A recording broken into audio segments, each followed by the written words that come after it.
Welcome to the depths of the strange, otherworldly, unknown, paranormal, and much more, where we explore theories that defy logic, reason, and will leave you questioning reality itself.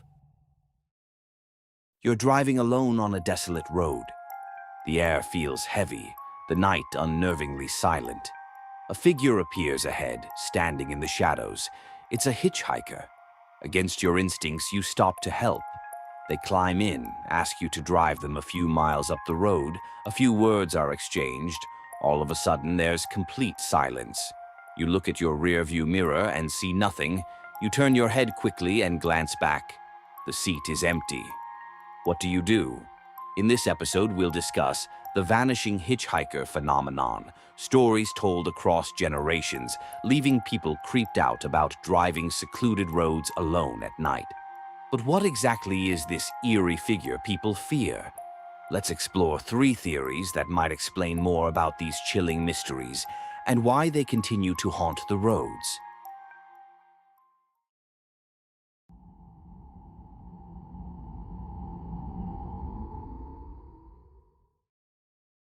The first and most obvious theory claims the vanishing hitchhiker phenomenon is the ghost of someone who met a tragic end. There have been cases all over the world, but the contemporary version of the vanishing hitchhiker gained prominence in the 20th century, particularly in the United States. The story of Resurrection Mary is perhaps the most famous vanishing hitchhiker tale that occurred in Chicago, Illinois, in the 1930s. A young woman named Mary, or sometimes referred to by other names, reportedly attended a dance with her boyfriend. After an argument, she stormed out of the venue and decided to walk home all alone at night. Tragically, she was struck and killed by a hit-and-run driver and was buried in Resurrection Cemetery, dressed in the white dress she wore that night. Shortly after her death, drivers began reporting encounters with a mysterious young woman. She often flags down drivers on the same road she was killed, asking for a ride to Resurrection Cemetery. During the ride, she says little but directs the driver toward the cemetery. Before reaching the gates, or as they pass by, she vanishes into thin air. There have been similar incidents in other parts of the country, but the most common story again involves a young woman, with almost the same scenario described before. It's creepy how similar these stories are, considering they happen in different locations.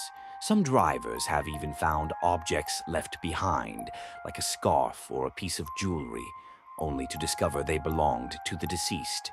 But here's the most unsettling thought. Why is it usually a woman? Let's be realistic. A woman stranded on the side of the road is more likely to get a ride than a man. Is this really a ghost seeking closure? Or something else manifesting into the spirit of a woman for a darker reason? If they're just ghosts, then are these spectral passengers cursed to relive their final journey, hoping someone can help them find peace?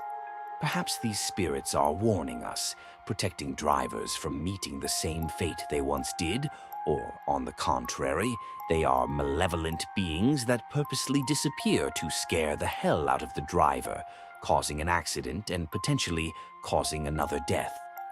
I wonder what happens if you ignore them and just keep driving. Will they enter your car regardless of your choice? It's a lose-lose situation, but maybe doing a good deed might avoid an angry spirit attack.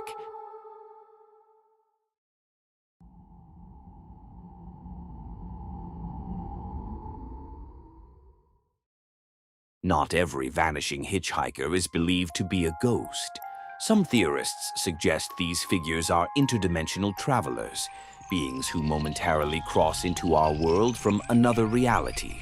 An example was a case in Point Pleasant, West Virginia, in the 1960s, coincidentally during the infamous Mothman sightings. It involved a driver who claimed to have picked up a strange, pale man hitchhiking late at night.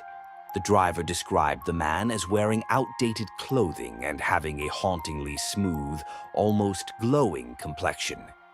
As they drove, the hitchhiker spoke in a monotone voice about events the driver couldn't understand, mentioning things like the veil thinning and interdimensional paths.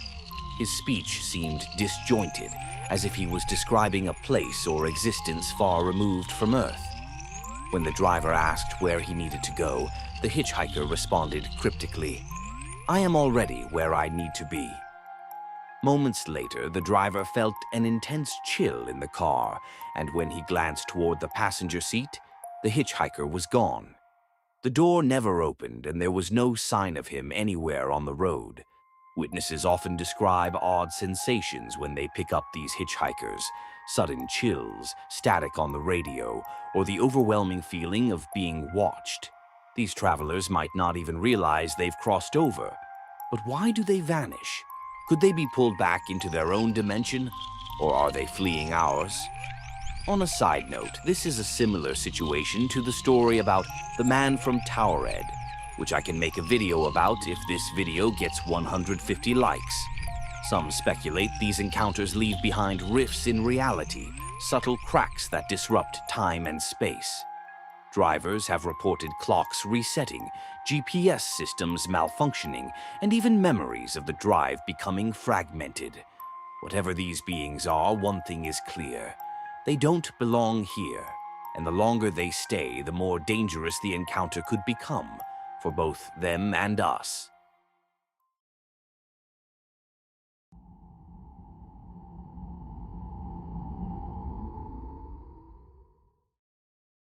Now, the final theory may be a little far-fetched, but what if the vanishing hitchhiker phenomenon isn't a being from the past or another dimension, but from the future? Some paranormal researchers believe these figures are time travelers sent back to alter events. Their sudden appearances, and even more abrupt disappearances, could be glitches in their mission. In rare cases, these hitchhikers have spoken cryptic warnings before vanishing. Turn back. Don't go there. These messages often coincide with near misses or disasters, leading some to believe they're trying to save lives. But here's the unsettling twist. If they're warning us, why are they so cryptic? What year and timeline are they from? What if their interference comes at a cost they're not allowed to reveal? Or worse, what if their presence isn't meant to help us at all? Could they be manipulating events for reasons beyond our comprehension? Perhaps they're not here to save lives, but to ensure certain outcomes. A chilling reminder that even the smallest choice can ripple across time. Literally, one simple decision can alter the future timeline in a drastic way. I do believe in time travel, and while I'm not sure that is the case with this theory, I believe there are time travelers out there, living among us in secret. 3 theories about the vanishing hitchhiker phenomenon, each leaving us with many questions as always. These beings appear in many forms and variations: ghosts stuck in between worlds, travelers from other dimensions, or harbingers from the future. What connects them all is the lingering unease they leave behind. I'm curious to know more about this phenomenon, so if any of you have ever experienced something like this, please do share. So the next time you're driving down a lonely road at night and see someone standing on the side of the road flagging you down, what are you going to do?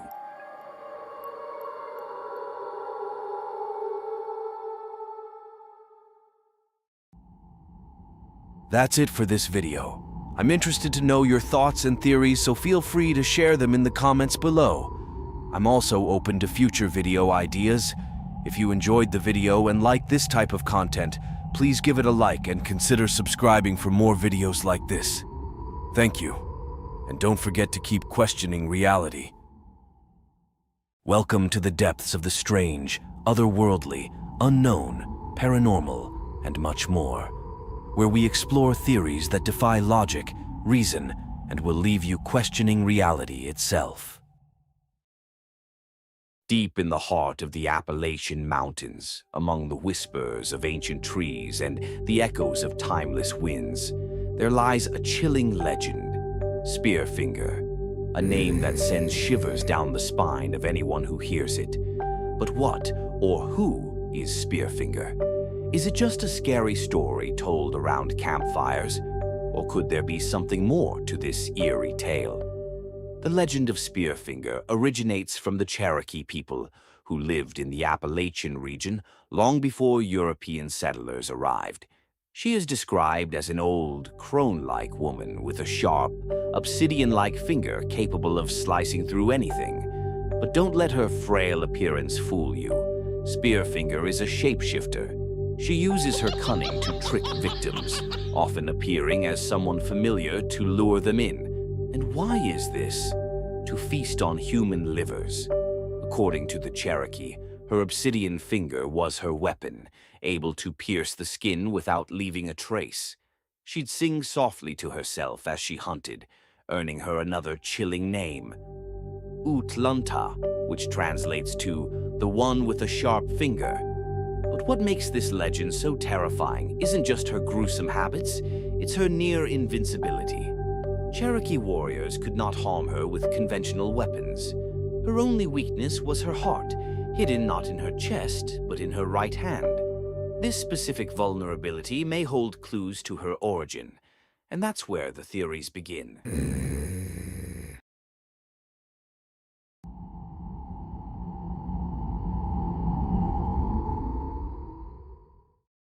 Many legends serve as cautionary tales, and Spearfinger is no exception. Some believe her story was created to teach children not to wander too far from home. In a dense forest where predators and dangers lurked, the fear of a shape-shifting liver thief might have kept young ones close to safety. This idea makes sense when you consider the time and place. The Appalachian forests are beautiful but unforgiving. A child venturing too far could easily get lost or fall prey to natural predators. Spearfinger may have been a tool for instilling survival instincts in younger generations. But there's something unusual about this theory. Most cautionary tales are relatively straightforward. Don't go into the woods, or the monster will get you. Spearfinger's legend, however, includes specific details like her shape-shifting, her indestructible body, and her hidden heart. When multiple people describe the same thing with the same details, it just makes the scenario a lot more realistic. These elements suggest something more than just a scary bedtime story. While it could very well have been used to keep children away from the forest, there's definitely truth behind it, and there could indeed be a creepy-looking old lady out there with a sharp finger, and whether you are a skeptic or not, the idea of it is terrifying, especially considering there have been many unexplained murders that have occurred in the Appalachian Trail throughout the years. So, based on all that, I personally think there is truth to every legend and myth out there, and I certainly think this is more than just a made-up story.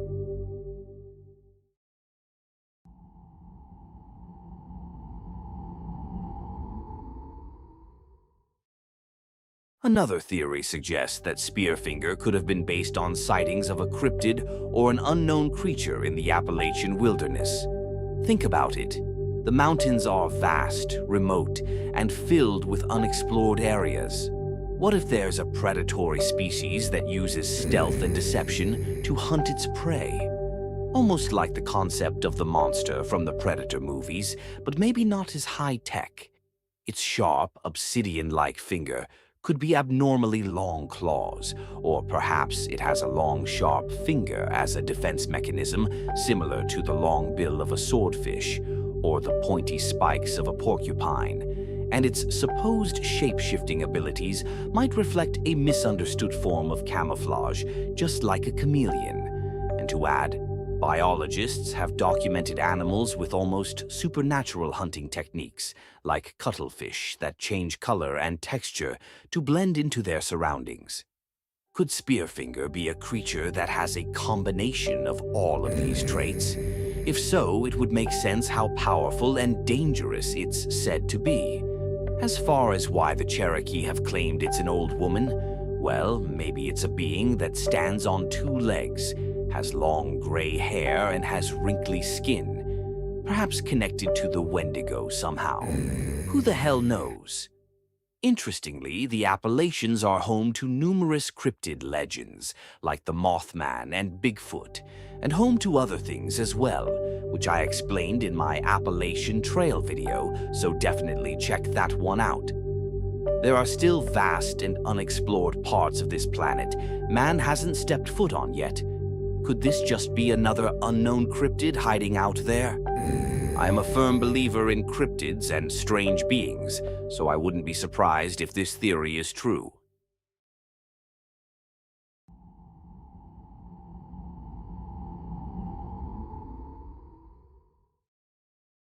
Could Spearfinger be more than just folklore or a cryptid?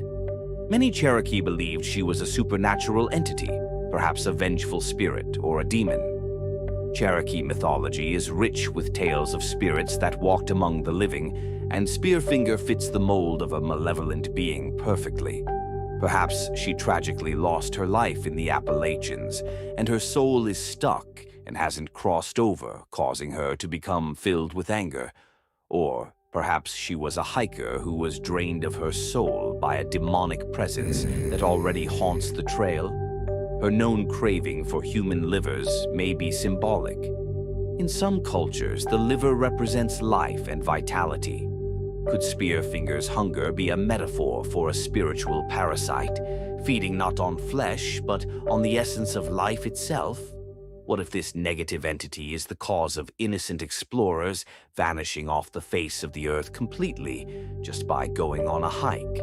Legends say she could only be defeated by striking her heart, hidden in her right hand.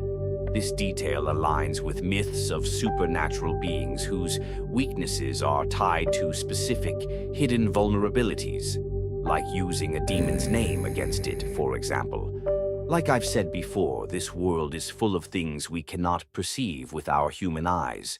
Those who are spirituality strong or very in tune to the non-physical part of life, however, are able to experience these otherworldly beings sometimes, and perhaps this is the case with the Cherokee Indians. Let's also add the fact that the Appalachian Trail is known for having its dark side. There is a lot of negative energy left from many evil occurrences that have taken place throughout the years, and perhaps this malevolent entity feeds off that negative energy to manifest into the demonic Spearfinger. This theory is terrifying to think about, yet hard to believe it could be real. But in my opinion, unless proven otherwise, I can't disregard an interesting theory.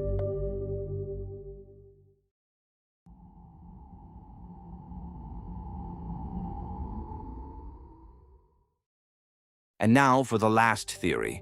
What if Spearfinger was based on a real person, a hermit or outcast who lived in isolation, surviving in the wild? The Appalachian Mountains have long been a refuge for those seeking solitude or hiding from society. Imagine a woman forced to live off the land, adapting to harsh conditions, becoming feral even. Over time, her survival skills might have seemed extraordinary to those who encountered her. Her sharp finger could be explained as a tool, a spear or blade she used to hunt and protect herself, and her supposed shape-shifting? That might simply reflect her ability to blend into her environment or disguise herself to evade detection. If this woman was seen as a threat, whether due to fear, misunderstanding, or actual hostility, her reputation could have grown into something terrifying. Was she a misunderstood survivalist turned into a monster by the stories of those who feared her? Or was she truly a dangerous savage inspiring the disturbing legend we know today? While this theory would be the most realistic, it doesn't explain her invincibility if she's just an ordinary woman. But aside from that, this would make sense. I think that anyone who is forced to leave society behind and forced to survive alone among the animals and the darkness, and then have the strength to keep going, is definitely a powerful being, and, unfortunately, becoming a dangerous one top of that could have been inevitable.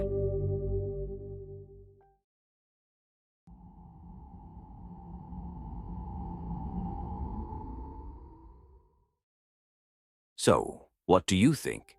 Is Spearfinger just a tale told to keep kids close to home? A powerful cryptid, a malevolent spirit, or perhaps a real feral person lost to history? I think legends have some truth to them, and this legend continues to haunt the Appalachian wilderness and our curiosities. I'm torn on this one, honestly.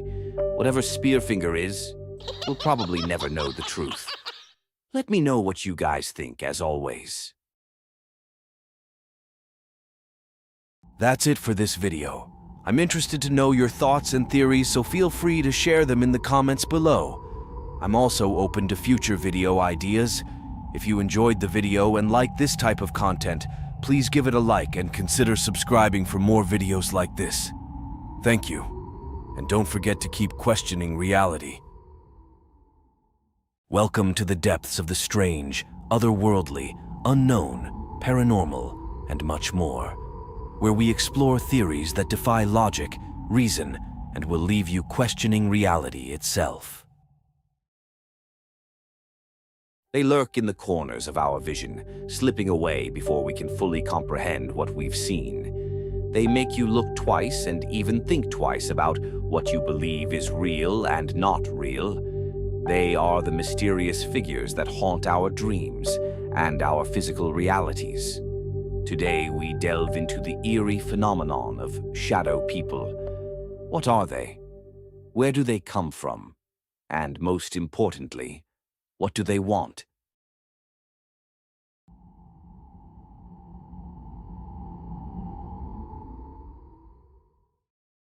One of the most intriguing theories suggests that shadow people are interdimensional beings.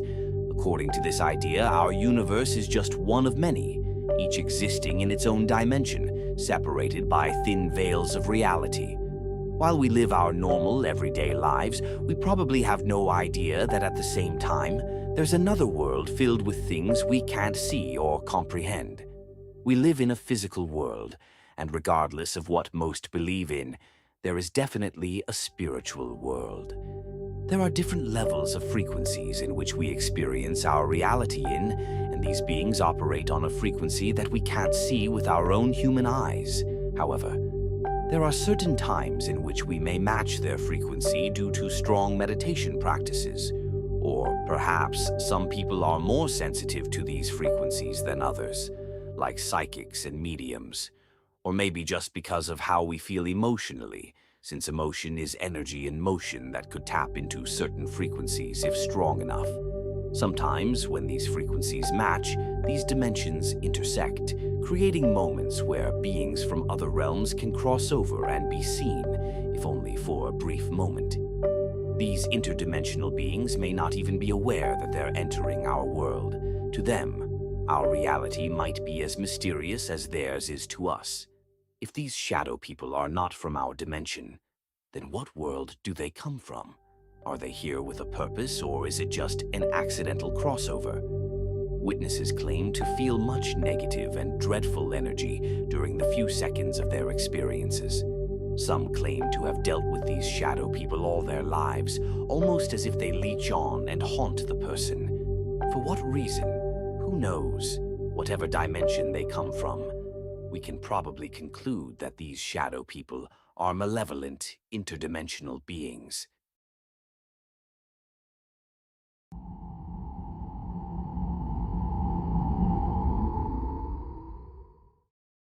Another theory proposes that shadow people are not from another dimension, but rather from another time.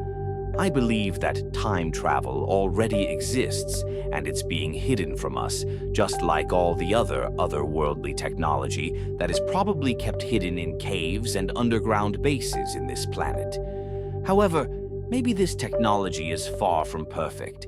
There could be glitches, flaws that prevent these time travelers from fully materializing in our reality. What we see as shadow people could be echoes of these time travelers, caught between their time and ours. Almost as if they come into our timeline briefly, but not as a physical being, just as a shadow like anyone else's. Obviously, anyone who sees a random shadow moving on its own will get a hell of a scare, explaining why there's so much negativity said about these shadow people. These travelers may have a specific purpose. Perhaps they are historians, studying pivotal moments in time. Or maybe they are more sinister, altering events for reasons unknown. Having the power to control a time machine would be something the government and the elites would have at their disposal. So imagine what secrets of our past or future they could be trying to mess with. If theories are correct, then changing just one small minor event in a timeline would completely make a drastic change, with so many other things not intended. Or in this case, perhaps it is intended. As far as why only certain individuals may see these shadow people and sometimes have them get latched on, well, perhaps these people will make certain choices in life that the dark travelers want to prevent. Just my thoughts, though.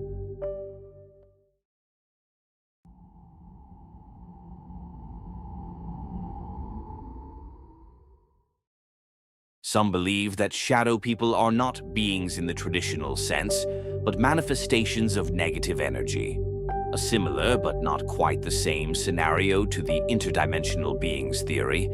This theory suggests that intense emotions, especially those that are dark and unresolved, can create entities that take on a life of their own. In other words, shadow people might be the physical embodiment of fear, anger, hate, grief, or despair. These entities feed off the negative emotions of their surroundings, growing stronger and more defined the more fear they inspire. They are drawn to places of trauma, where emotions run high, hospitals, battlefields, homes with dark histories. Once they latch onto a person, they can become almost parasitic, draining their host of energy and leading to feelings of exhaustion, dread, and hopelessness. Basically, possessing the human body like a demon would. This theory would make sense since everything is energy, and we attract that energy with our thoughts and feelings. Could it be that shadow people are the dark reflections of our own emotional turmoil, given form by our deepest fears? I've had my fair share of dark moments in my life, but I can't say that I've attracted anything like this. And if I have, then thankfully, I couldn't see it.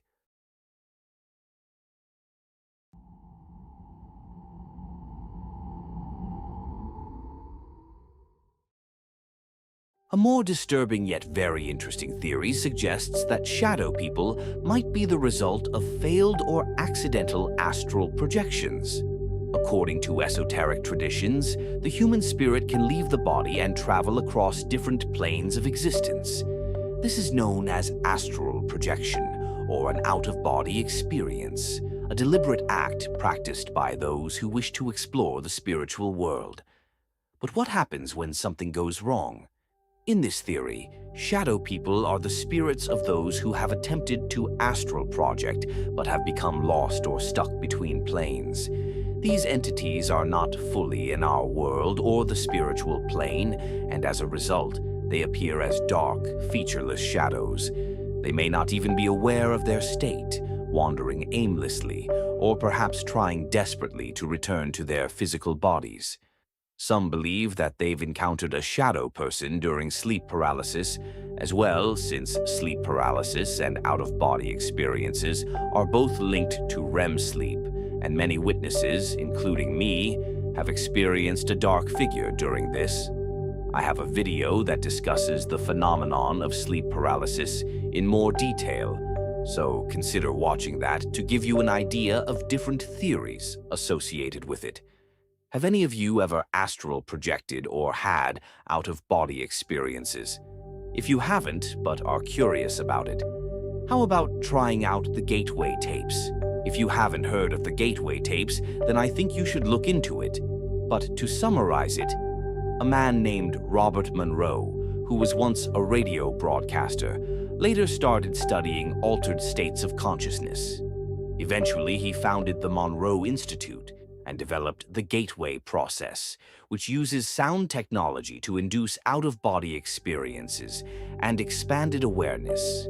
The gateway tapes are audio recordings from the Monroe Institute's gateway process, designed to induce altered states of consciousness using meditation, binaural beats, and visualization. They gained attention after a CIA document explored their potential for expanding consciousness and enabling out-of-body experiences. There are many witnesses who have been able to accomplish the outcome of traveling to the spiritual realm by meditating and listening to these tapes. I'm still trying it out for myself, so I'll probably share my experience with it. Once I've listened to all of it, I'm just hoping I don't come across a shadow person or something worse.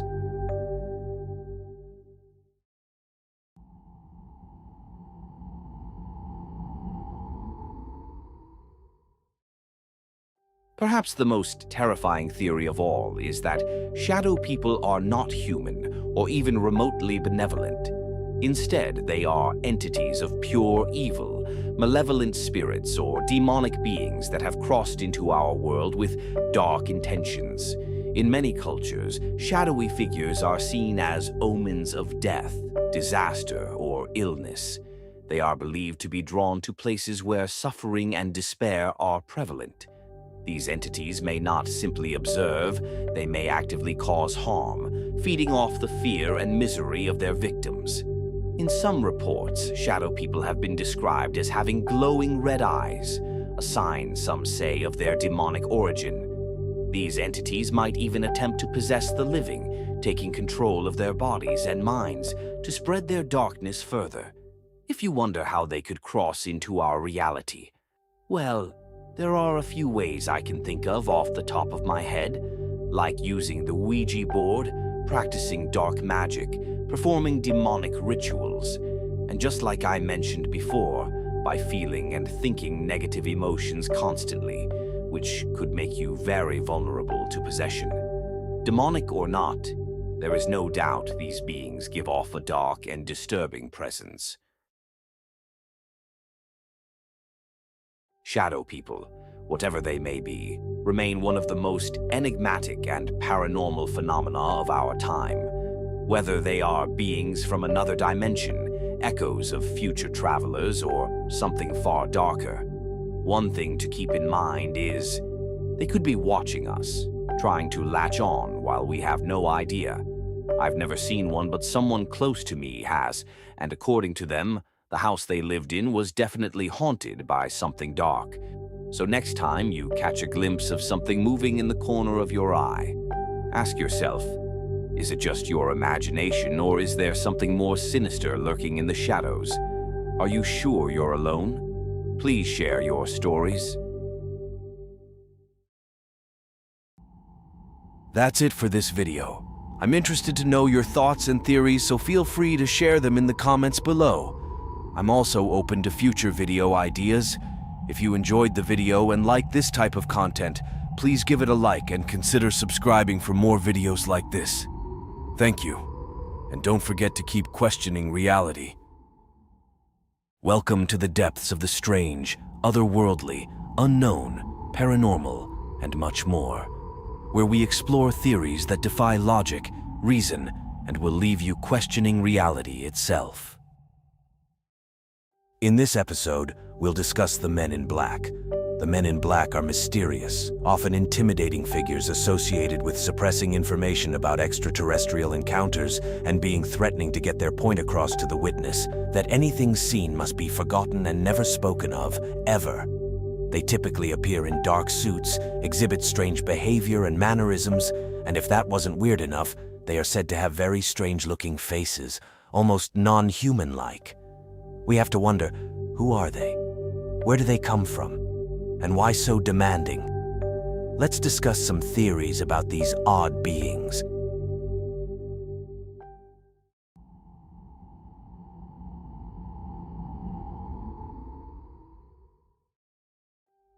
Imagine having a job where you dedicate your life to protecting the truth about otherworldly visitations to this planet.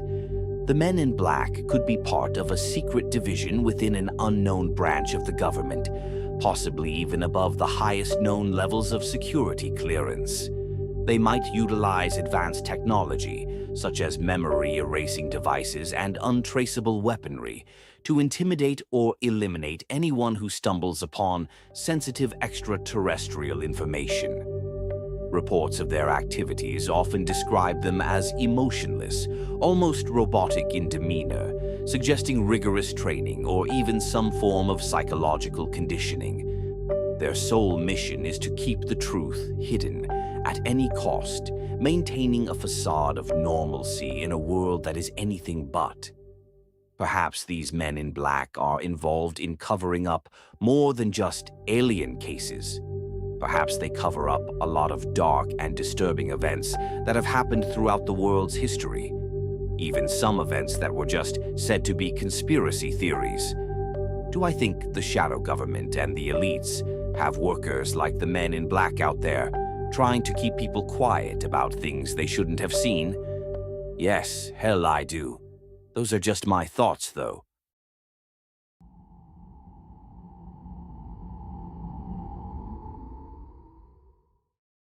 The men in black could be sophisticated creations of an alien race that has been monitoring and manipulating Earth for centuries. Perhaps a hybrid of half alien, half human, walking among us. They can seamlessly blend into human society, often appearing eerily perfect and out of place. They are sometimes described as having no hair whatsoever, not even eyebrows, very pale skin, small mouths, and very tall in height, wearing black suits and sometimes wearing sunglasses, regardless of the time of day. Witnesses throughout the years have also described their interactions as unsettling with these men in black, displaying an uncanny understanding of human behavior, yet missing subtle social cues, adding to the unnerving experience. If they are not of this world, they probably possess technology far beyond human capabilities, allowing them to vanish without a trace and alter physical evidence, making their existence nearly impossible to prove. Perhaps they just want to keep the existence of their alien race in the dark from humans, and will do whatever is necessary to keep it that way. This sounds to me like these beings could be some form of tall, light-skinned alien greys with a little bit of human appearance. If not that, then maybe even the infamous shape-shifting reptilians. But who knows? I'm not so sure about this theory, since I believe that extraterrestrial beings could wipe a human's memory if they really wanted to, like they do with abductions. But I'm just assuming, of course.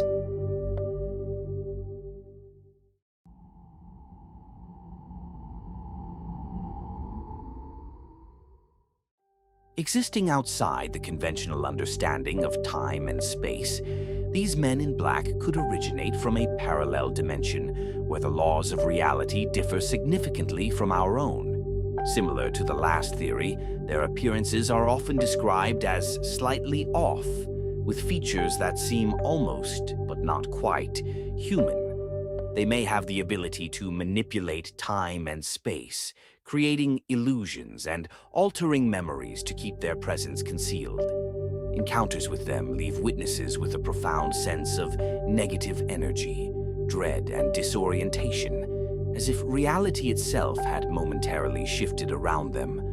Could these beings come from other dimensions to try to prevent humans in our dimension from waking up, becoming enlightened, and gaining knowledge to the truth about reality? Perhaps they want to make sure we stay in the third dimension and don't have the chance to ascend into higher densities of reality. I do believe there are interdimensional negative entities out there who want to keep us stuck in this matrix we live in as long as possible by evoking fear and by keeping us in the shadows of what really goes on in the non-physical world. Their ultimate motives remain a chilling mystery, though.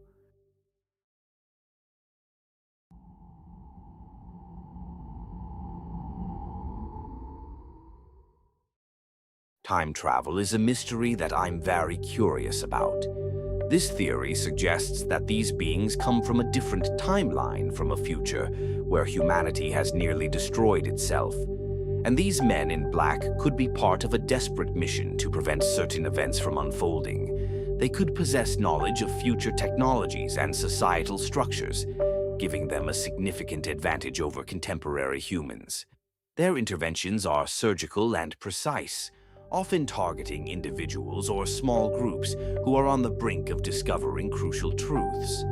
Witnesses often report feelings of déjà vu and strange temporal anomalies during their encounters, suggesting that the Men in Black presence is a ripple effect of their tampering with the timeline.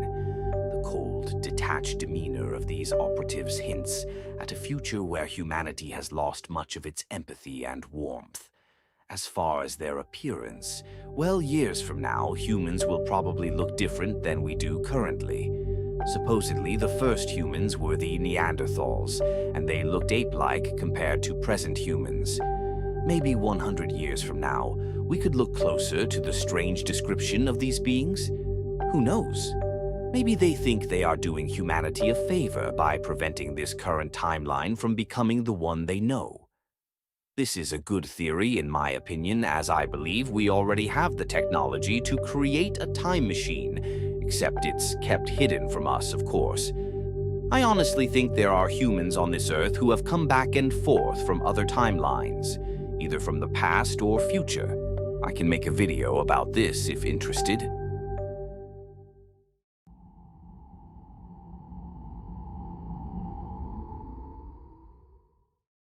This last theory is definitely out there, but it makes you wonder. Picture the movie, The Village, how a small group of people decided to leave the civilized world behind and create their own world in the middle of nowhere, hidden from society. This theory is similar, except this specific civilization has advanced technology, and the Men in Black are a part of this breakaway civilization. This group of humans might have at some point in history developed or obtained advanced technology and decided to isolate themselves from the rest of humanity, probably because they assume humanity can't handle that power, or just to prevent it from falling into the wrong hands, which in my opinion is very likely and could have already happened. They might operate from hidden bases, possibly underground, and in remote or inaccessible locations. These groups could have remained clandestine, intervening only when the secrecy of their existence or their advanced technologies is at risk. They could feel forever tasked with ensuring that the general populace remains unaware of their true capabilities, and when they believe the rest of humanity has had some exposure to this technology, they send their Men in Black to take care of them.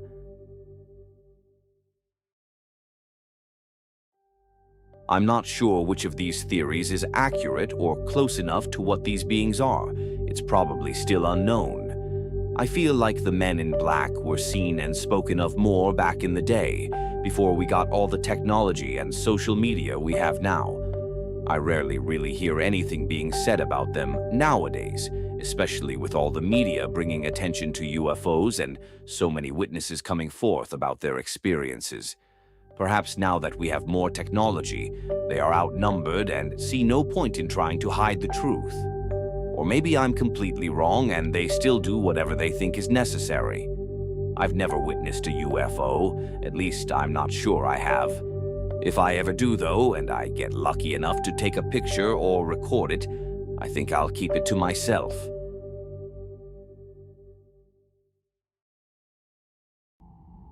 That's it for this video. I'm interested to know your thoughts and theories, so feel free to share them in the comments below. I'm also open to future video ideas. If you enjoyed the video and like this type of content, please give it a like and consider subscribing for more videos like this. Thank you, and don't forget to keep questioning reality. Welcome to the depths of the strange, otherworldly, unknown, paranormal, and much more, where we explore theories that defy logic, reason, and will leave you questioning reality itself. Deep within the realm of dark and disturbing legends of this world, there exist the cases of the black-eyed children. These beings are described as children with jet black eyes, most likely wearing hoodies, and appearing unexpectedly when someone is alone and secluded, usually at night. Aside from their creepy eyes and unsettling presence, is their haunting request to either enter your home or your vehicle, and getting impatient with you if you refuse to let them in. But who or what are these mysterious entities?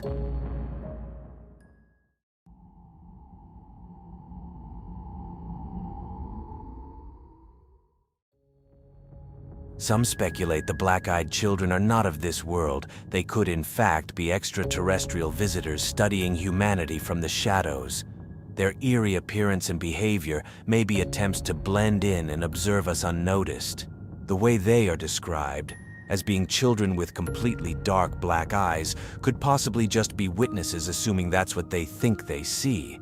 But in fact, they could be in the presence of alien greys, who are known to be short in height and have big black eyes. These alien beings might wear children's clothes as a cover-up, and could use their abilities to mimic the sound of a child's voice to try and convince their target to acquiesce to their demands. An obvious question to ask is why, though? Why go through that trouble to convince someone to let them enter their property when they could probably do as they please without permission? I think certain extraterrestrial beings respect free will. However, some of them are negative entities that don't. In this case, these aliens could probably use mind control if they felt like it, but it seems as if they don't, since these people are able to refuse their demands of entry. So why not just abduct them? Could their unsettling presence be a result of their attempts to understand our human nature? Or are they here for more nefarious purposes? I personally don't think this theory is the case, but it's still a good theory.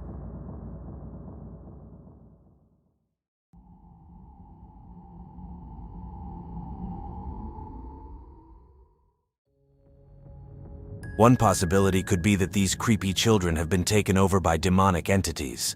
Perhaps they do this to appear innocent and make it easier for them to attract their victims.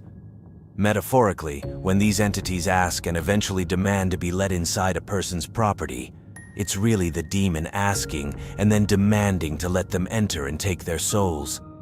Once the person agrees to help the black-eyed child, it's a done deal. They've allowed the demon to take over and possess their bodies. But then that makes you wonder what happens to the stubborn person who keeps refusing to help them. Do they get out of the situation because of being strong-willed? Or are they doomed anyway? Perhaps these demons are too weak to consume the soul of someone with good mental defenses. So, what do you think? Could demons inhabit the body of a child to appear innocent and take the souls of countless people all over the world? It's definitely a good possibility.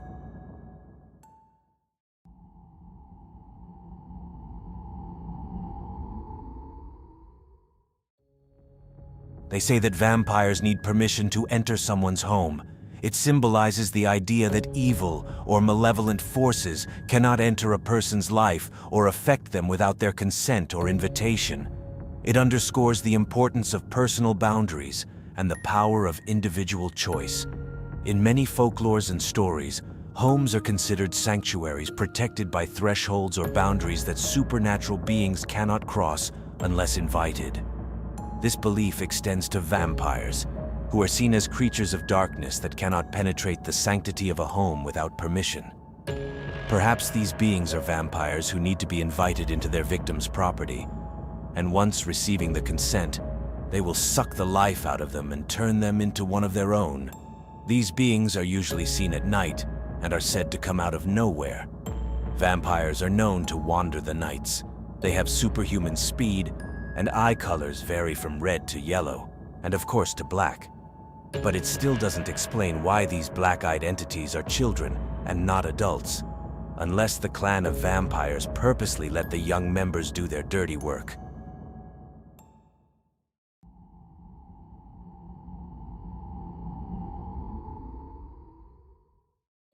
What if these children are just souls lost in between worlds and need help or guidance to move on? Perhaps they haunt certain areas and communicate with people who they come across. Supporters of this theory point to eerie encounters where these black-eyed children exhibit ghost-like behaviors, such as appearing suddenly and vanishing without a trace. They also note that the demand to enter private spaces might be linked to ghosts seeking to relive or complete unfinished business. As far as the black eyes, well, perhaps it's just because they are no longer living beings but just lost, forgotten souls, wandering around with no purpose. These young beings could have tragically and suddenly lost their lives in the blink of an eye and never had closure. What if letting them in would actually be that closure they need? Regardless of the theories, one unsettling fact remains. Those who encounter these beings often report a profound and lasting sense of fear and unease. The legend of the black-eyed children forces us to confront the unknown and challenges our perceptions of reality. Whether extraterrestrial, demonic, or a manifestation of the paranormal, their existence taps into our deepest fears and uncertainties. As we delve deeper into the mystery, we are left with haunting questions. Are the black-eyed children figments of our collective imagination, or are they harbingers of something far more malevolent and inexplicable? I have personally never encountered these beings, and I truly hope it stays that way. That's it for this video. I'm interested to know your thoughts and theories, so feel free to share them in the comments below. I'm also open to future video ideas. If you enjoyed the video and like this type of content, please give it a like and consider subscribing for more videos like this. Thank you, and don't forget to keep questioning reality. Welcome to the depths of the strange, otherworldly, unknown, paranormal, and much more, where we explore theories that defy logic, reason, and will leave you questioning reality itself. In this episode, we discuss the mysterious Mothman. The tale of the Mothman originated in the small town of Point Pleasant, West Virginia, in the 1960s. Eyewitness accounts describe a winged humanoid creature with glowing red eyes that terrorized the locals. But what exactly was this creature, and why did it haunt the night skies?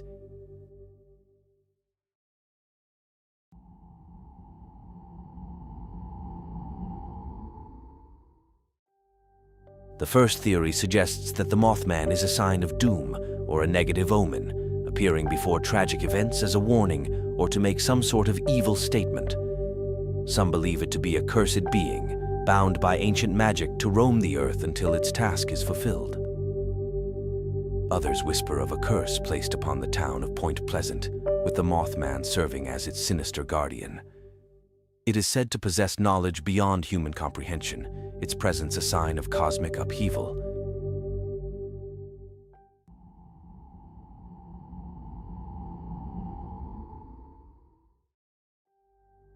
An alien theory suggests that the creature's otherworldly appearance and abilities defy conventional explanation. Its reported ability to vanish into thin air and its eerie, glowing eyes fuel speculation that it hails from a distant galaxy. There have been many eyewitnesses and even abductees who claim to have interacted with large insect-looking creatures. The commonly known type is the large praying mantis alien, but who's to say a large moth can't also be one of them? Some theorists propose that Mothman serves as a harbinger of extraterrestrial visitations, appearing before significant events as a warning, or to observe something negative about to unfold, perhaps studying how humans react to such things.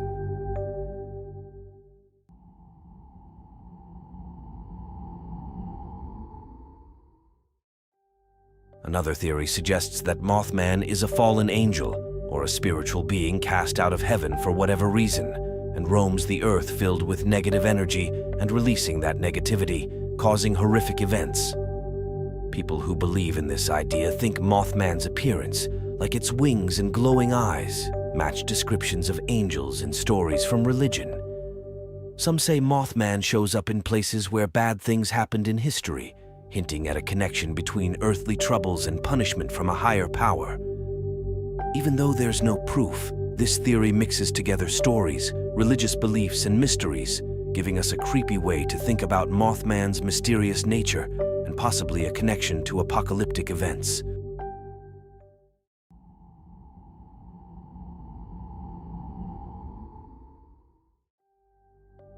Our next theory speculates that Mothman could be a mutated bird or bat, dives into the realm of genetic anomalies and environmental factors shaping evolution. Enthusiasts of this theory highlight the proximity of the Mothman sightings to areas with industrial activity or environmental pollution, proposing that exposure to toxins could have triggered genetic mutations in local bird or bat populations. These mutations might have resulted in physical alterations such as abnormal wing structures or bioluminescent eyes, which align with eyewitness accounts of Mothman. Furthermore, the theory suggests that the creature's reported screeching sounds could be distorted vocalizations of mutated birds or bats. While requiring further scientific investigation, this hypothesis bridges the gap between the mysterious sightings and plausible biological phenomena, offering a compelling alternative to supernatural explanations.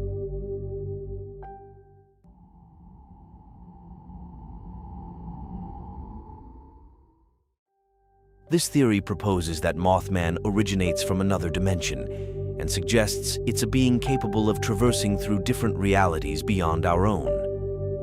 Believers in this idea point to Mothman's sudden appearances and disappearances as evidence of its ability to manipulate dimensional portals, allowing it to move between worlds. They also note that Mothman sightings often occur in locations associated with strange phenomena or high levels of electromagnetic activity, hinting at a link between these anomalies and interdimensional travel. Some enthusiasts theorize that Mothman might possess advanced knowledge or technology, using its abilities to observe or interact with our world from alternate dimensions. While lacking scientific proof, this theory sparks curiosity and wonder, offering a captivating explanation for the enigmatic nature of Mothman.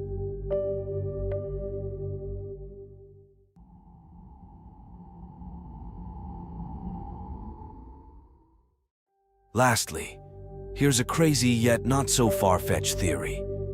If you've seen the movie The Fly, then you can see where this is going, but we'll add a few differences. A brilliant scientist hired by the CIA to experiment with genetic DNA mutations conducts secret experiments hidden from society. During one of his late nights at the lab, he doesn't realize a moth has snuck in, contaminating his work, and he inadvertently merges his DNA with the moth's by accident, resulting in a catastrophic transformation. The experiment, intended to push the boundaries of scientific understanding, instead leads to a terrifying metamorphosis, leaving the scientist forever changed and cursed to wander the night skies as the Mothman. The CIA is unable to contain this beast, and so they cover their tracks and destroy any evidence of this accident and the tragedy of this poor scientist, adding him as a case of an unexplained missing person. Although there have been many who have claimed to have seen this mysterious dark creature, there still is no proof or good evidence to suggest its existence. But just like any other cryptid, it remains a mystery. We cannot for certain say these beings are 100% not out there. Nobody really knows what entities are living among us. But one day perhaps we will. That's it for this video. I'm interested to know your thoughts and theories, so feel free to share them in the comments below. I'm also open to future video ideas. If you enjoyed the video and like this type of content, please give it a like and consider subscribing for more videos like this. Thank you. And don't forget to keep questioning reality. Welcome to the depths of the strange, otherworldly, unknown, paranormal, and much more, where we explore theories that defy logic, reason, and will leave you questioning reality itself. In this episode, we're diving into one of the most chilling legends in North American and Canadian folklore, the Wendigo, a creature that haunts the wilderness and the human mind alike. Is it just a dark, mythical creature, or something much deeper?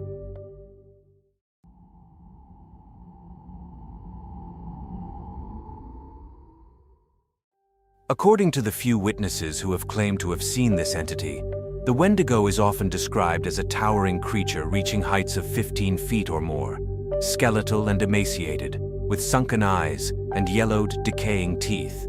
Some accounts mention antlers or horns protruding from their heads. They are associated with cold, ice, and winter, sometimes having frost or ice clinging to their bodies.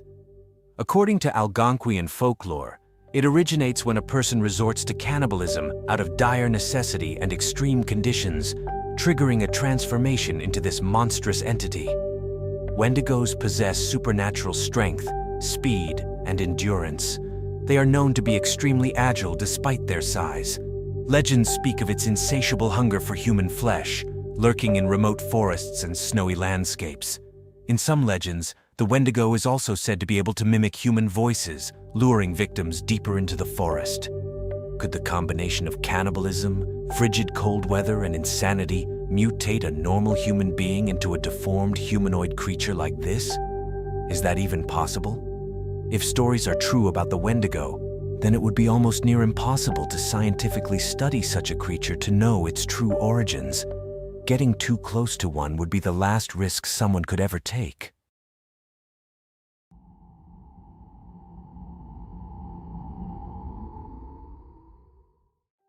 Speaking of science, this theory would probably be a scientific or skeptical one. Rabies, a viral disease primarily affecting mammals, including deer, could theoretically cause profound neurological symptoms. These might include heightened aggression, disorientation, and an altered physical appearance due to malnutrition and the progression of the disease. In this scenario, the deer's typically graceful movements might become erratic and unpredictable, potentially resembling the mythological Wendigo. Such a transformation like this could evoke eerie sightings and unsettling encounters in the wilderness, echoing ancient beliefs of this malevolent entity or even other cursed beings haunting remote forested regions.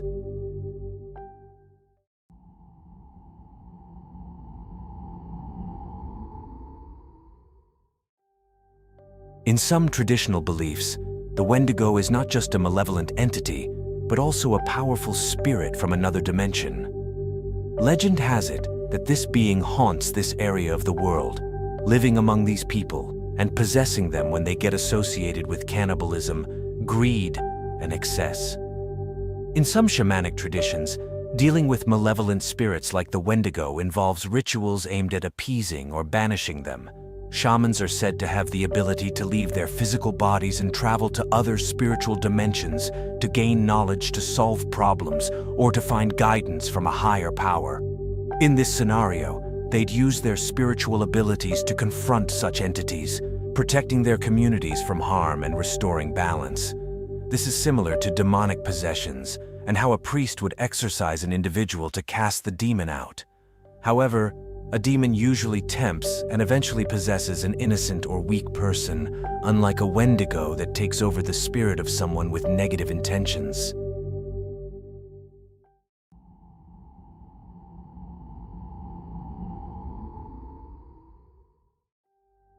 Beyond its physical and spiritual form, the Wendigo embodies a profound psychological concept. Psychologists suggest that the Wendigo myth reflects a cultural psychosis rooted in the fear of starvation and isolation. The human mind is powerful and very mysterious. In times of scarcity or near-death experiences, the human mind may twist reality by creating hallucinations or even out-of-body experiences, and in this case, leading individuals to believe they must consume others to survive. During a psychotic breakdown like this, the mind may give these people the illusion that they are no longer humans, but this monstrous creature needing to do whatever it takes to keep going, which in return scares them and give them paranoia, driving them mad. This scenario is referred as Wendigo psychosis, more of a mental state of mind. Could this be the case also with feral people living out in the deep woods alone? It makes you wonder what goes through a feral person's mind. Could they be experiencing the Wendigo psychosis themselves?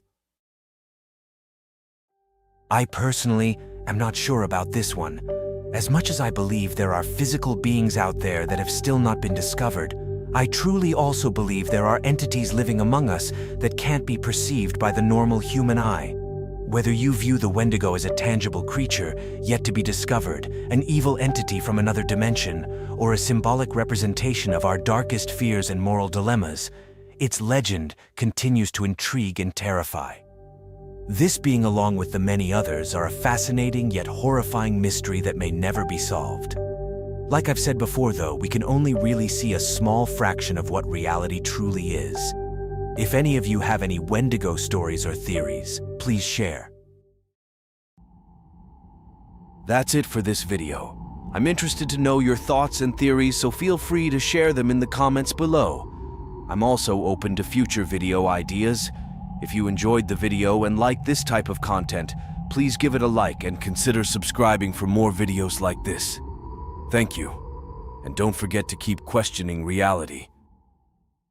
Welcome to the depths of the strange, otherworldly, unknown, paranormal, and much more, where we explore theories that defy logic, reason, and will leave you questioning reality itself.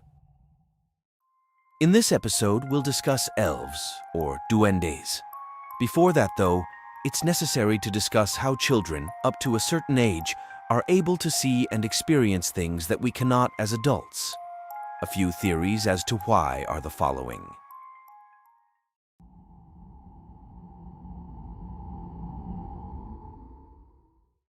Children may be more sensitive to subtle energies or phenomena that adults have learned to filter out, dismiss, or just lose the connection to.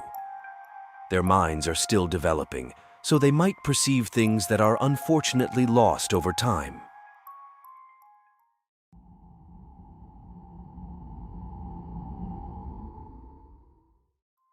Up until the age of 6 or 7, children's brains are still developing, and their perception of reality is not as rigid as that of adults. Very rarely will they have psychological factors such as stress, trauma, or subconscious mind influence that affects how they perceive and interpret their surroundings, making them more capable of having almost a sixth sense.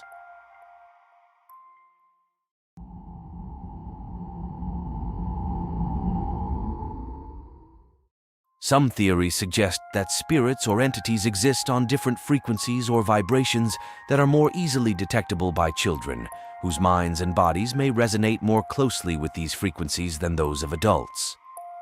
The higher the vibration, the more awake, aware, and enlightened a human is to their spiritual surroundings. Children are free-spirited and vibrate on higher frequencies at first, giving them the ability to see what most adults cannot. With all that being said, the following is a true story.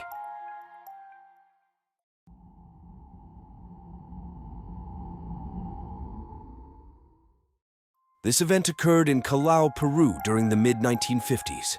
A little boy, we'll call him Will, around the age of 5 or 6, and his 2 younger brothers shared a room for a night at their aunt's house.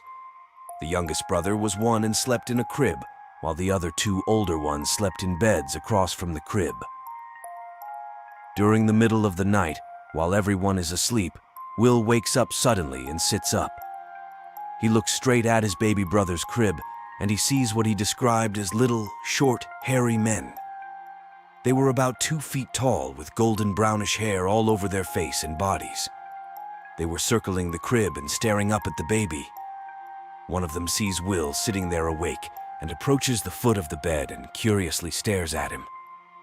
Will just sits there, watching them, almost hypnotized. They looked like they were being playful, but in a menacing way.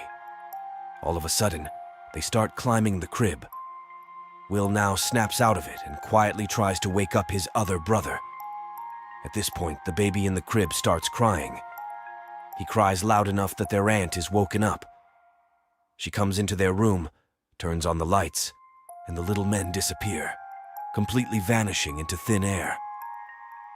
Will sits there amazed, yet scared of what he just saw. It looked like they were trying to take the baby from his crib, and had their aunt not come into the room, who knows what would have happened. What were they intending to do with the baby? Why target an innocent child? Will was the only one who saw them and swore his entire life that he knew what he saw and what he saw was real, something he'd never forget.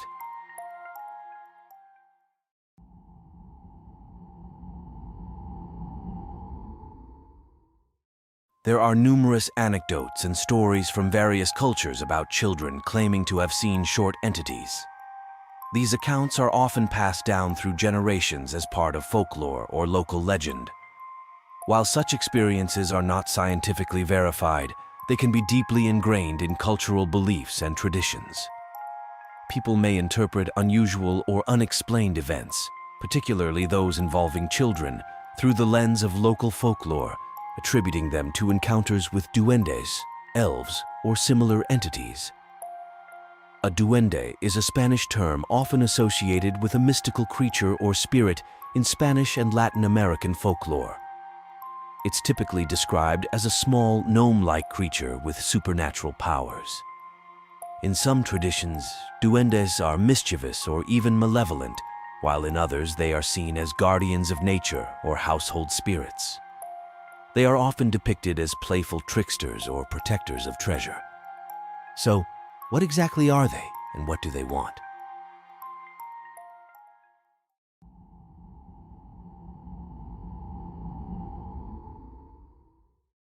Children often perceive elves as playful and mischievous, making them easy targets for manipulation. In this theory, elves are a demonic entity that specifically target children, exploiting their innocence and vulnerability. They may appear as charming companions, luring children away from safety with promises of magical adventures. Once under their influence, the elves gradually drain the children's life force and obtain their young, innocent souls.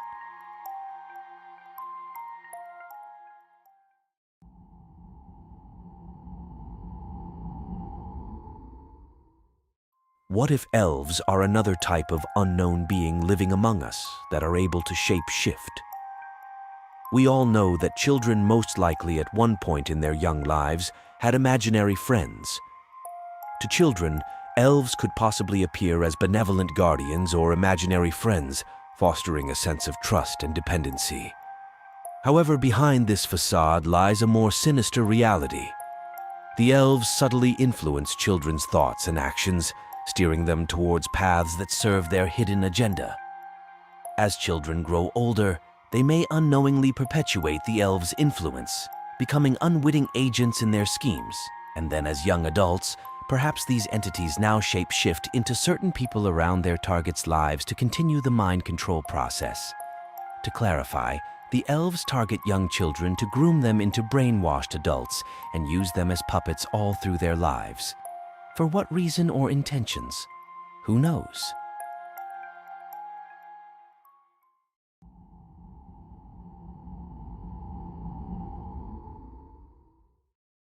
I think this last theory might be the case personally. The human brain, incredibly complex and fascinating, plays a crucial role in our thoughts and experiences. Dimethyltryptamine, or DMT, a powerful hallucinogenic substance, affects how our brain works, leading to intense feelings and strange visions. People who use DMT often describe seeing vivid things, otherworldly dimensions, and feel strong emotions. Some researchers even suggest that the pineal gland, or our third eye in the center of the brain, might produce DMT naturally, though this idea is still debated. Scientists are still studying how DMT changes our brain and what it means for our understanding of consciousness. Learning about DMT and the brain helps us see how drugs can affect our minds and bodies. There have been plenty of interviews with people all over the world who have gone through a DMT experience, and a good amount of them have shared similar stories about having come across small entities they can only describe as elves. Usually they are described as playful and jokesters, almost like teasing them for being in that dimension. Children are particularly susceptible to the allure of otherworldly creatures. Could it be that humans start off naturally producing DMT and have more access to their third eye during their very early years in life, and then lose it as they become older? Perhaps why children are capable of seeing these unknown entities, often viewing them as enchanting beings from fairy tales. Elves could possibly exploit children's fascination with the unknown, appearing as friendly guides to lure them into their realm. Once there, the children become prey for the elves' twisted games, their youthful energy sustaining the predators as they feed on their victims' fear and despair.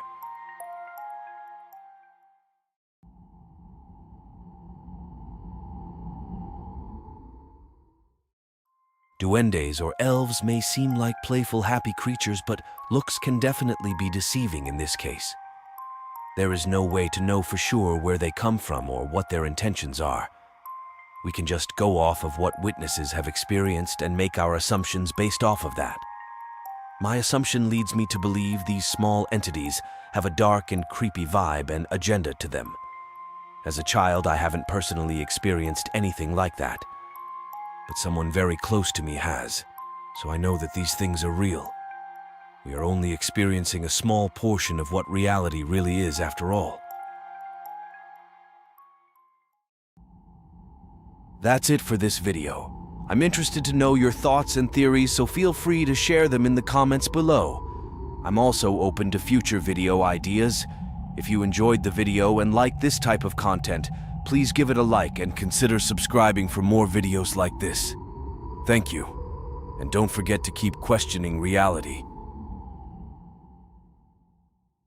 Welcome to the depths of the strange, otherworldly, unknown, paranormal, and much more, where we explore theories that defy logic, reason, and will leave you questioning reality itself. In this episode, we'll discuss the mysterious mythical mermaids. These creatures are usually depicted as having the upper body of a human and the lower body of a fish. They're often associated with beauty, enchantment, and the sea, appearing in folklore and literature across various cultures. Are they actually out there, though? If they are, do they really have beauty and give off an enchanting vibe? Or are they something a lot more disturbing, living among us?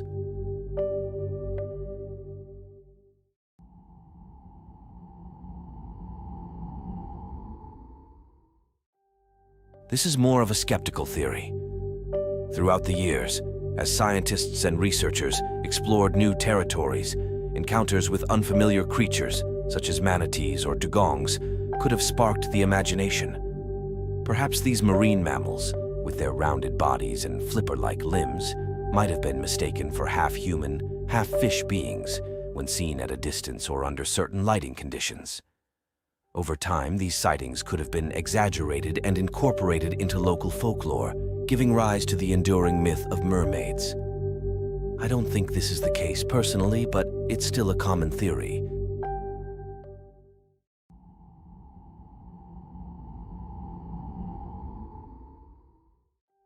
We've all heard about the lost city of Atlantis. Details about that can be discussed another time. But imagine an undiscovered world at the bottom of our oceans, where a civilization lives just like we do, but with technology or higher knowledge than we can even imagine. This theory parallels between ancient civilizations' advanced understanding of maritime navigation and their potential ability to adapt to underwater environments with their highly advanced technology and way of living. Evidence of sophisticated underwater structures or artifacts found throughout the world could support the idea that certain ancient cultures developed technologies or genetic modifications enabling them to live beneath the oceans.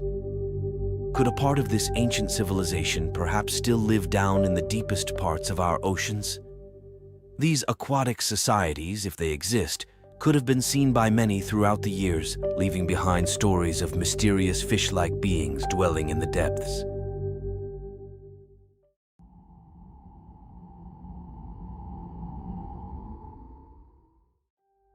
Proponents of this theory point to alleged sightings of unidentified submerged objects, or USOs, and accounts of strange humanoid figures emerging from the sea as evidence of extraterrestrial activity. Many witnesses over the years have claimed to have seen strange lights flying out of and into large bodies of water. They speculate that mermaids could be advanced beings from distant planets or galaxies, exploring Earth's oceans for scientific, exploratory, or even nefarious purposes. Reports of underwater crafts exhibiting technology beyond human capabilities fuel speculation that mermaids are not merely mythological beings, but rather visitors from other worlds. The incident of Lake Baikal in Russia is a good example of humans witnessing unknown beings in the deep depths. Unfortunately, it did not turn out well for them. I can discuss that in another video if interested. On the other hand, these beings might not be otherworldly per se. Perhaps these beings have been living underwater for hundreds, thousands, or millions of years. What if mermaids are just undiscovered creatures that have lived at the bottoms of our oceans all this time? Perhaps these creatures lived in the oceans when the dinosaurs roamed the Earth and survived the catastrophic asteroid. We have barely explored the deepest oceans in this planet. In fact, we know more about outer space than our oceans. These beings may not be aliens after all.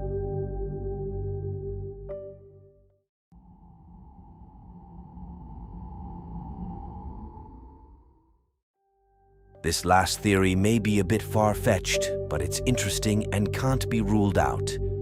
One thing many religions and ancient texts have in common is the Great Flood that wiped out many civilizations years ago. What if a small group of people managed to survive and gradually evolved into half-human and half-fish beings? Basically, another scenario like the creatures in the movie, The Descent, how humans had evolved in the dark underground caves and became those savage monsters. In this scenario, these former humans could have evolved into what we call mermaids by living in a world full of water. So much time passed while the lower parts of their bodies were constantly submerged underwater daily while trying to survive and make a living, causing these humans to develop streamlined bodies, webbed digits, and enhanced swimming abilities to thrive in underwater environments. After years pass, they build underwater settlements, adapting to their new aquatic lifestyle. Eventually, these half-human and half-fish beings develop a distinct culture and language, passing down their adaptations through generations. Encounters with them all these years give rise to the legend of mermaids. While purely theoretical, this theory offers an intriguing perspective on the origins of the mythical mermaid.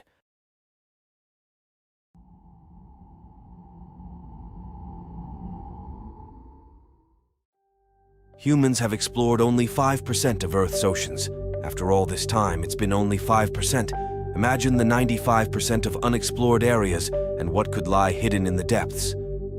Makes you wonder why we've only explored so little with all the technology we have. Is there a reason for that? Why did NASA stop exploring the oceans and focus on space? What did they discover down there that makes them want to find a way out of this planet? Could it be mermaids? That's it for this video. I'm interested to know your thoughts and theories, so feel free to share them in the comments below. I'm also open to future video ideas. If you enjoyed the video and like this type of content, please give it a like and consider subscribing for more videos like this. Thank you. And don't forget to keep questioning reality. Welcome to the depths of the strange, otherworldly, unknown, paranormal, and much more, where we explore theories that defy logic, reason, and will leave you questioning reality itself. Today we delve into the chilling world of the sleep paralysis entity. What could this apparition be? Why is it so terrifying? And why are we frozen and forced to experience such a negative event? Have you ever woken up unable to move? It's like your mind is awake, but your body is fast asleep and immobilized. And during this time, you sense a sinister presence lurking in the dark shadows of your room. Many describe encountering a terrifying figure during sleep paralysis, a phenomenon that haunts the darkest corners of our minds. We have to ask ourselves, what in the world could this be? I have personally experienced sleep paralysis at least 3 times. This was years ago. I think I was between 17 and 19 years old. I just remember feeling like I was in a deep sleep, and then suddenly it's like my mind woke up and I felt aware of my surroundings. But my body was completely asleep still, and my eyes were just barely able to perceive anything because I could barely open them. I remember laying there and feeling a very negative and uncomfortable presence near me. I then saw a dark, large, shadowy figure at the foot of my bed staring at me, and I even think I could hear it saying something. It then slowly started to get closer and closer to me as it approached me from the side of my bed.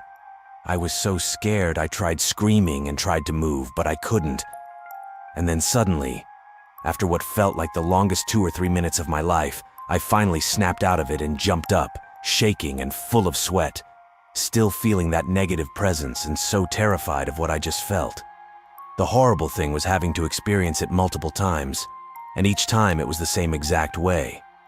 After those terrible experiences, it never happened again, thankfully.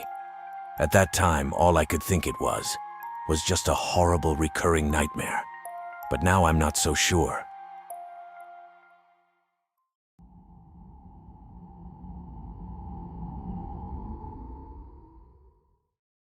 Across cultures, tales abound of malevolent spirits haunting sleepers. These ancient narratives seep into our subconscious, influencing what we perceive during sleep paralysis. The old hag syndrome in folklore describes a witch-like entity sitting on the chest of the paralyzed, draining their life force. Imagine waking to find a spectral figure with gnarled fingers and a twisted smile hovering above you, muttering ancient incantations that chill you to the bone. It's terrifying to even describe it.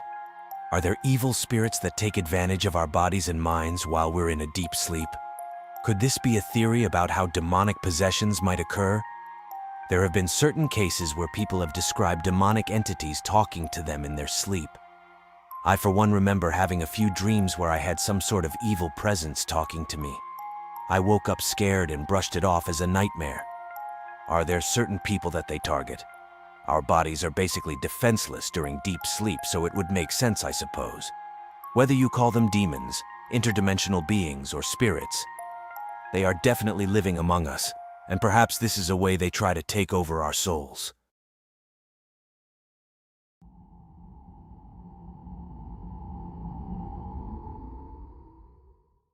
Scientists study the brain's activity during sleep paralysis, uncovering abnormalities in neurotransmitters and REM sleep regulation.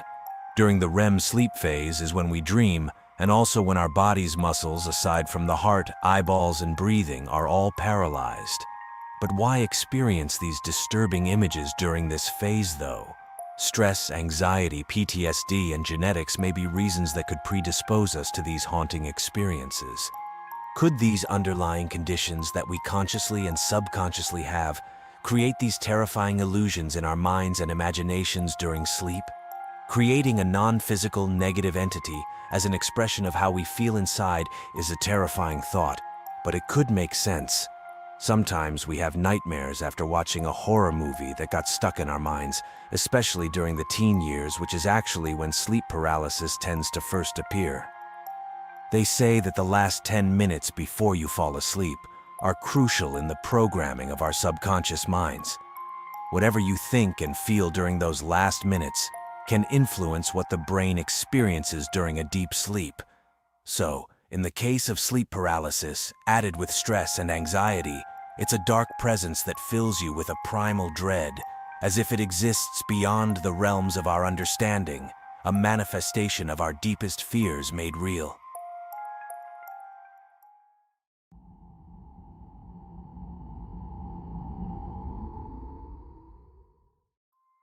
Now, this theory is a little out there, but it makes you wonder.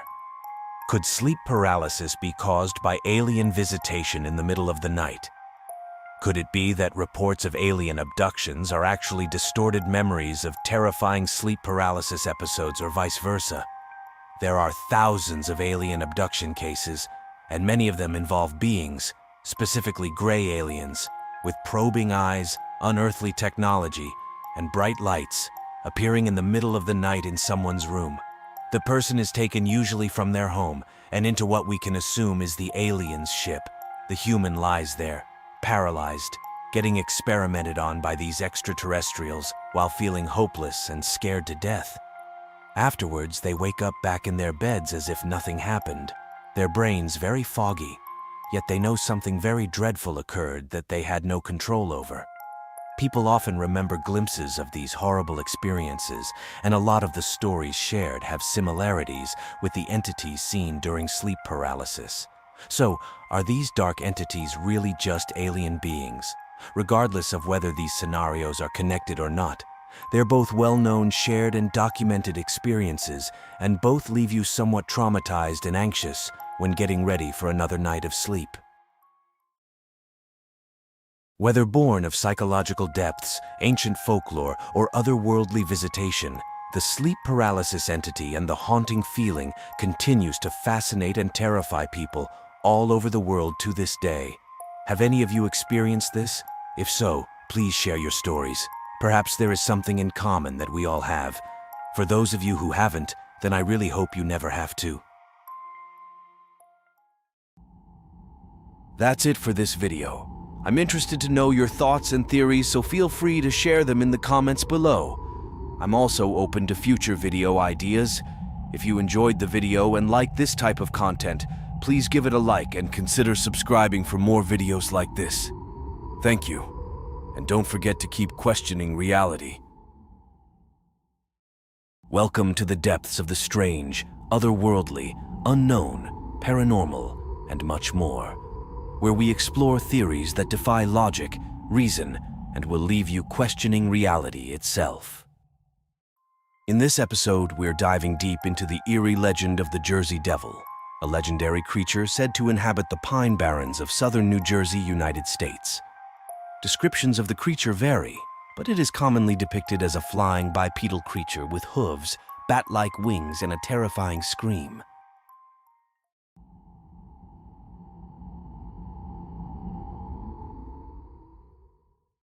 The first popular yet creepy theory traces the Jersey Devil's origins back to the early 18th century.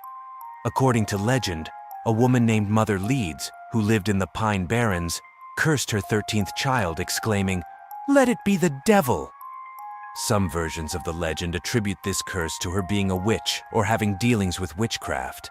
Her child, born as a deformed creature, supposedly transformed into the Jersey Devil with bat-like wings, hooves, and a haunting scream. Sightings over the years have claimed to see this creature flying through the night sky, perpetuating the legend.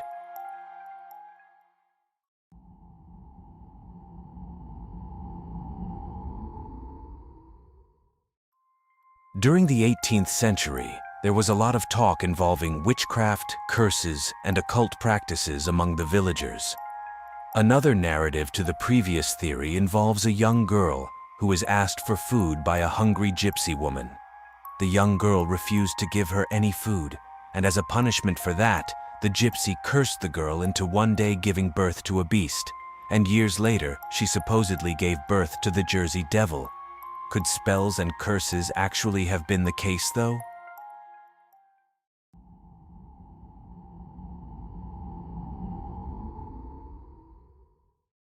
Another theory connects the Jersey Devil to curses placed by Native American tribes inhabiting the Pine Barrens region. It is believed that disputes between settlers and Native Americans led to curses and rituals, similar to the ones in Skinwalker Ranch, that manifested in the form of the Jersey Devil. Perhaps this being is a skinwalker of some sorts. This is not a common theory, but Native Americans did perform their fair share of rituals in their land all those years ago.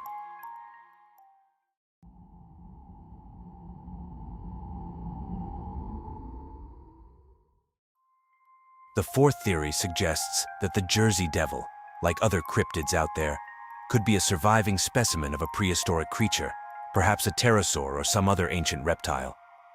Proponents of this theory point to reports describing its wingspan, appearance, and ability to evade capture or detection as evidence supporting its existence in a remote and largely unexplored habitat like the Pine Barrens.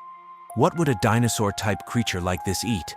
It is predominantly depicted as a carnivorous predator that preys on livestock, particularly chickens, goats, and cows. It is said to attack and consume these animals, causing fear and economic loss among farmers in the Pine Barrens region. In addition to livestock, the Jersey Devil is often depicted as hunting small pets, such as cats and dogs. Some have even considered humans being victims in correlation to people going missing in the area.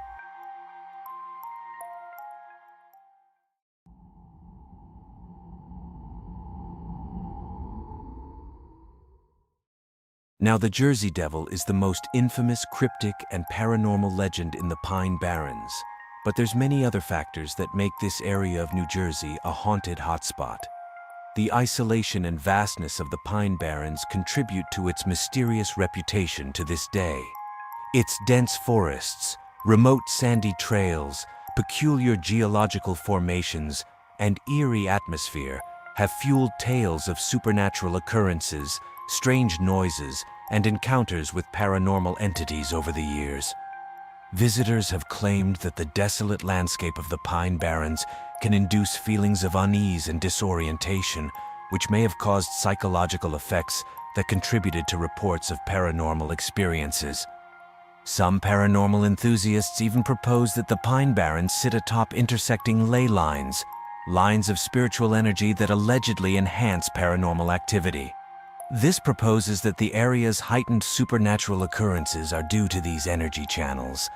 These stories have been passed down through generations, further cementing the Pine Barrens' reputation as a haunted and mysterious place. The Jersey Devil's status as a mythical creature, coupled with the lack of concrete evidence and the challenging nature of its supposed habitat, are key reasons why it has not been caught or scientifically documented. Its existence remains a subject of fascination and speculation rather than scientific inquiry. Then again, we always have to ask, is that really the case? Or is that what they want us to believe? It's not like the government or elites would openly share what they know about these things with us like anything else. I truly believe these legendary creatures all over the world have a lot more truth to them than what's actually being told. That's it for this video. I'm interested to know your thoughts and theories, so feel free to share them in the comments below. I'm also open to future video ideas. If you enjoyed the video and like this type of content, please give it a like and consider subscribing for more videos like this. Thank you, and don't forget to keep questioning reality. Welcome to the depths of the strange, otherworldly, unknown, paranormal, and much more, where we explore theories that defy logic, reason, and will leave you questioning reality itself. In this episode, we discuss the mystery of the infamous chupacabra, aka goatsucker. The chupacabra is a legendary creature in folklore, primarily reported in Latin America. It's described as a creature resembling a reptile or canine, known for attacking and sucking the blood of livestock, especially goats. Despite numerous sightings and speculation, no concrete evidence of its existence has been found, leading many to dismiss it as a myth. But is it?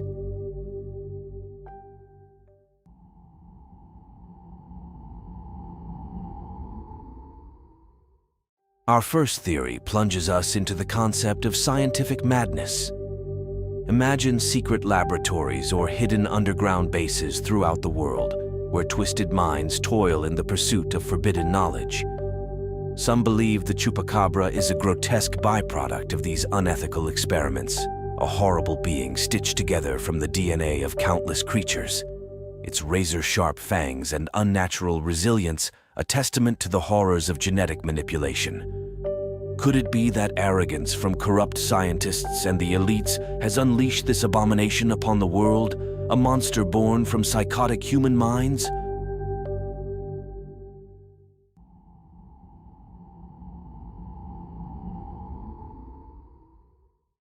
What if the chupacabra is not a creature of flesh and bone, but a harbinger of infernal forces? According to ancient texts, it is whispered that the chupacabra is a demonic entity summoned forth from the depths of hell itself with dark rituals and forbidden incantations by devil worshippers or the cabal.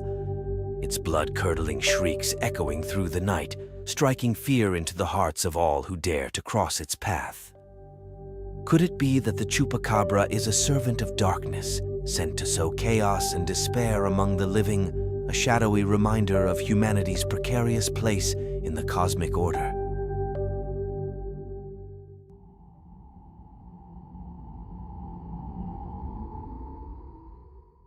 Next, we have the extraterrestrial theory. Most think of aliens as the commonly known Greys, but there are different races, a lot more than we realize actually. Some speculate that the chupacabra is not of this Earth, but a visitor from distant stars. Picture a spacecraft descending from the skies under the cover of darkness, unleashing this otherworldly predator upon our unsuspecting planet. Its motives unknown, its origins shrouded in mystery. Perhaps the reason why it drains the blood from animals is to take samples back to its world. Or could it be that the chupacabra is a scout for an alien invasion, studying humanity's weaknesses before the final assault, a cosmic terror lurking just beyond the edge of our understanding? Certain descriptions of this being definitely makes it sound like a type of reptilian alien, and these types are known to be malevolent.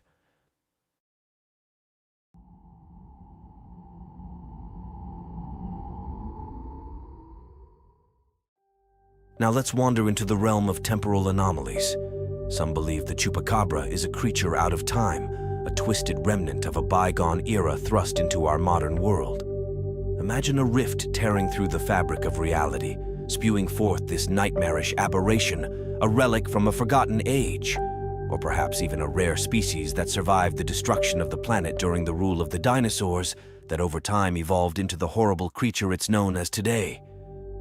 Could it be that the chupacabra is a relic of the past, a savage predator lost in the currents of time, or perhaps a glimpse into a future yet to unfold, possibly an animal from this timeline that could have mutated into a beast after an apocalyptic event? A grim reminder of the cyclical nature of existence. Only time will tell.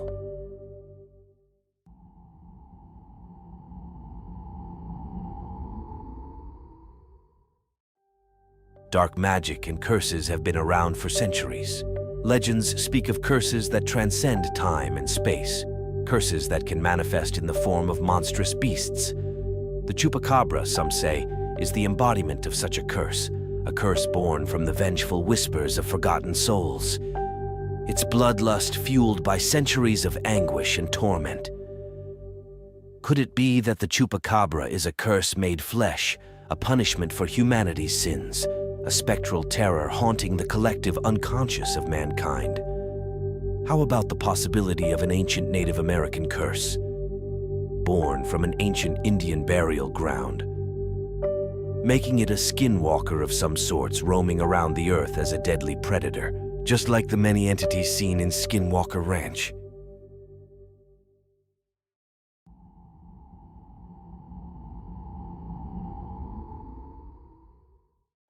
Finally, the chupacabra's nocturnal habits and preference for blood align closely with vampire folklore. Vampire mythology has waned down over the years, but there's always theories on that for another video. Its reported attacks on livestock, draining them of blood, mirror the feeding patterns attributed to vampires, although the chupacabra hasn't drained the blood of humans, at least not that we know of. Additionally, eyewitness accounts often describe the chupacabra as having fangs and glowing eyes, reminiscent of traditional vampire traits. While skeptics attribute sightings to misidentified animals, the chupacabra's legend persists, fueling the notion of it being a vampiric entity. There is no proof of this being's existence, yet there are plenty of reasons to believe it's out there. Reality is only what we make of it. Not all of it is perceived by human eyes. I believe we live in a world full of different entities all around us. But these are just some theories, though. What are yours? That's it for this video. I'm interested to know your thoughts and theories, so feel free to share them in the comments below. I'm also open to future video ideas. If you enjoyed the video and like this type of content, please give it a like and consider subscribing for more videos like this. Thank you, and don't forget to keep questioning reality. Welcome to the depths of the strange, otherworldly, unknown, paranormal, and much more, where we explore theories that defy logic, reason, and will leave you questioning reality itself. In this episode, we discuss the infamous beast, the myth, the legend, Bigfoot. Bigfoot, also known as Sasquatch, Yeti, the abominable snowman, plus other names in other languages, is a mysterious yet well-known creature ingrained in global folklore, described as a towering ape-like being roaming remote forests worldwide. We'll start off with probably the most scientific and well-known theory, which would be that Bigfoot is most likely an unknown, undiscovered species. There are many newly discovered species of animals found and studied every so often to this day. Could this creature just be one of them? They seem much like a cross between a large gorilla and a human. Primates are pretty intelligent animals as it is. What if Bigfoot is smarter than the average one? What if they are as intelligent as a human? Add the towering height over the average man and the great strength it would have. It's no wonder one would be very difficult to find, let alone capture.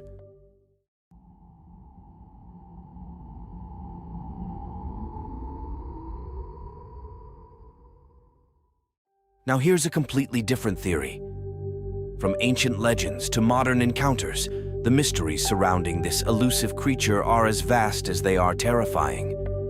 Our second theory plunges us into the depths of ancient mythology and religion, where tales of monstrous creatures and dark forces roam the earth and still do. Could Bigfoot be more than just a physical being? Some believe that it is a supernatural entity, a beast of pure darkness and malevolence that roams the earth and preys on the souls of the unwary. In religious terms, it could be considered demonic, perhaps even a fallen angel disguised as a primate. Imagine stumbling upon the lair of such a creature, its eyes gleaming with an unholy light, its presence filling you with a primal terror. It's a scenario straight out of a nightmare from which there is no escape. Who could survive to tell the story? There have been many odd, unexplained cases of people going missing in forests all throughout the world for many years. Could Bigfoot be the reason? Is it actually a negative entity?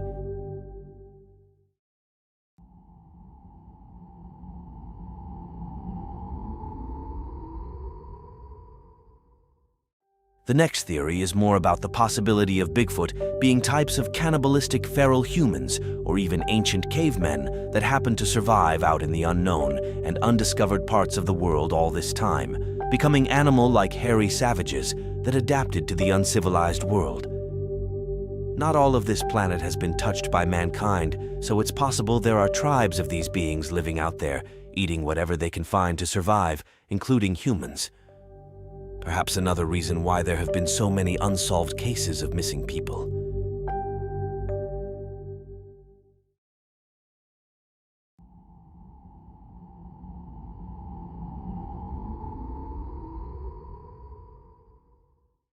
Another theory to question is, what if Bigfoot is not merely a creature of myth and legend, but a pawn in a much larger game, like man-made monsters? Some theorists speculate that it is a genetically engineered creation, the result of secret government experiments gone horribly wrong. Could it be that Bigfoot is a weapon, unleashed upon the world to sow chaos and destruction? Or perhaps it is a failed experiment, a mutant of some kind, abandoned by its creators and left to roam the wilderness as it terrorizes whoever happens to get close enough to it. What dark forces would want to create this ultimate type of predator?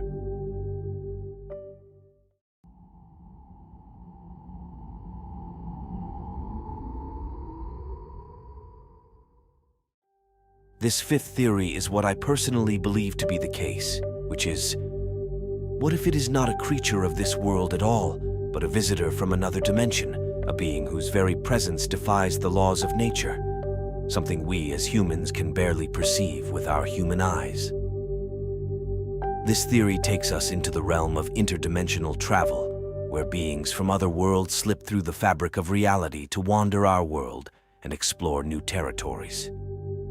Humans are afraid of what they don't understand, so imagine a being that can move between worlds at will, appearing and disappearing without a trace, leaving only confusion and terror in its wake. It's a nightmare scenario that challenges everything we thought we knew about the nature of reality. What if Bigfoot is not alone in its travels? What if there are others like it, lurking just beyond the edge of our perception, keeping a close eye on anyone who dares to cross their path?